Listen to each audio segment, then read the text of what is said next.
I want to know about some of those early years as you're kind of building that movement, getting it started at Arizona State and beyond. What was it like getting started, and when did you start seeing some momentum in reaching students? What's your story there, brother? Yeah, at the beginning, we when we moved up here to Phoenix, we were sent up here to start the church in 2004. We met in my ventilated RV garage for church, so we're kind of a garage church. We had our start as a garage church, but anyway, when we got up here, Arizona State, as you know, is one of the biggest universities in America. So I was 39 years old when I planted Hope Church, and we had a team of 25 of us. Some were staff and some were working folks, and so we planted the church. So I was 39. I put a backpack on. I had already done that in my early years, about 11 years of front lines evangelism, but decided I was going to lead by example. So put the backpack on, started walking around campus doing evangelism, and people. I remember one guy asked me, he goes, "Hey, I see you around campus. Are you a cop?" I think some other undercover. Yeah, I think some other guys thought I might have been a janitor or something. But the point was, we were desperate to connect with college students, and we kind of had the attitude of, by all means, we're going to reach some people. So we started using some comedy to connect with students, and that came from my family background too. My dad was a very serious guy. He was a doctor, but whenever he would laugh when we were as a family together, the whole atmosphere in the room would change. And so I kind of saw the power of comedy to change atmosphere, to actually draw people into wanting to connect. And so I've been fascinated with this idea of laughter and how it connects people. And so I was in seminary when we planted the church. It was 14 years ago.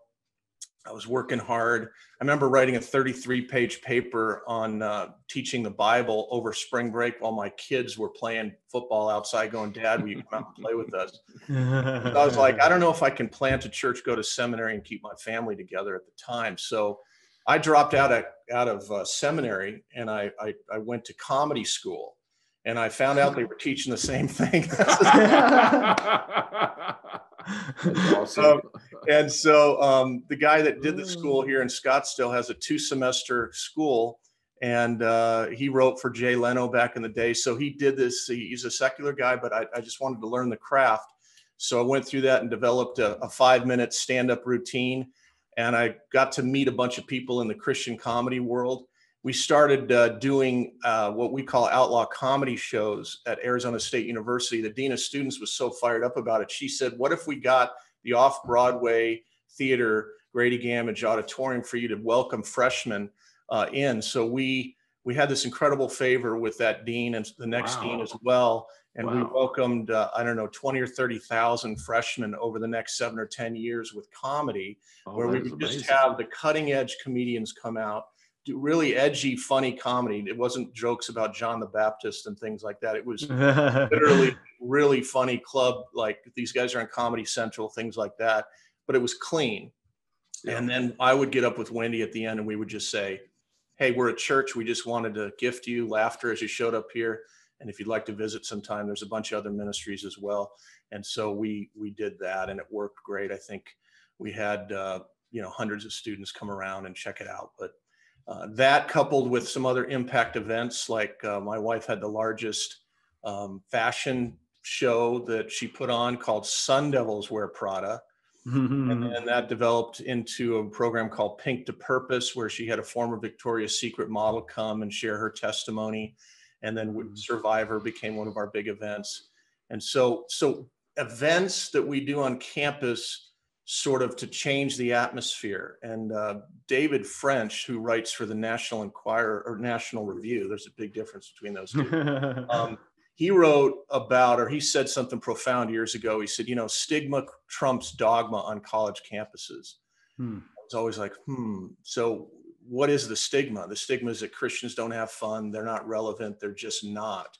So we wanted to create events that change the atmosphere, not only for the unsaved to go, "Hey, these guys actually have fun," but the students that are Christians to have confidence, invite their friends to something. So we did these events, sort of I call them kind of the bombs in the air. If you have a battle, kind of the shock and awe, you know what I mean? Yeah, And then as well as sort of the boots on the ground, relational evangelism. And so we would have Bible studies every week, and 70% of our attendance on Sunday are college students under the age of 23. Wow. And 55% of our Sunday attendance is guests that aren't Christians. And 60% of our church members were saved through our ministry. So every week we have about 150 people on campus doing 1,500 man hours of fishing, meeting people. And we have 265 connect groups a week. We meet about 500 new people a week, and 400 people attended our last Alpha last week. And so I'm just telling you kind of our on the ground and our in the air strategy. But I hope that helps a little bit. Love that. And I love that the principle is, the harvest is plentiful, the laborers are few. And what you've done, what God's done through you, is raised up many laborers to come alongside you. You said about 150 staff across the different campuses. And then that's not counting the student leaders. And so that's why you're seeing so many people come to Christ, because the problem's not with the harvest, right? The harvest is plentiful. The problem is a lack of laborers.